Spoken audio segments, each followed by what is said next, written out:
தென்னை மரம் நட போகலாமா பெங்களூர்லேருந்து ஈரோட்டுக்கு? ஹாய்ங்க, இது போன விலாகோட கண்டினியூஷன் தென்னை மரம் நடுறது. அண்ட் பை த வே பின்னாடி தெரியறது எங்களோட ஃபார்ம் ஹவுஸ் ஸ்டூடெண்ட்டாக சொல்லுங்கள். ஒரு நாள் அது ஒரு வீடியோவாக அப்லோட் பண்ணுறேன். And subscribe for more video like this. தென்னை மரம் நடுறதுக்கெல்லாம் ரெடி பண்ணி வச்சு கூப்பிட்டாங்க. சாமியெல்லாம் நல்லா கும்பிட்டு அதுக்கப்புறம் தென்னை மரம் நடுறதுக்கு முன்னாடி வேப்ப முன்னாக்கு கொஞ்சம் போடுவாங்க. வேப்ப முன்னாக்கு அதுக்கப்புறம் இந்த சணப்பை போடுவாங்கங்க. சணப்பை வந்து அப்படியே சுற்றியும் முளைச்சி தென்னை மரத்துக்கு நிழல் கொடுக்கும், உரமாக அப்படியே மாறிக்கணும். அதெல்லாம் போட்டுட்டு தென்னை மரத்தை வச்சுட்டு சும்மா சாங்கியத்துக்காக 2 கைப்பிடி மண்ணள்ளி போட்டுட்டு தென்னை மரம் நடுறது முடிஞ்சிருச்சுங்க.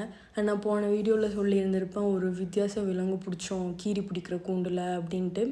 அண்ட் கீரி நாங்கள் ஏன் பிடிச்சோன்னா, நாங்கள் கோழி வச்சுருக்கோங்க. நைட் டைமு இல்லை மத்தியான டைம்லலாம் கீரி என்ன பண்ணுதுன்னா, கோழி சோளக்காட்டுக்குள்ளே மேய போகிறப்ப கீரி பிடிச்சிருது எல்லா கோழியும். அதனால் அது கூண்டு வச்சுருந்தோம். அதில் இந்த விலங்கு தாங்க மாட்டிருந்துச்சு. என்னன்னு தெரிஞ்சால் சொல்லுங்கள். பாய்.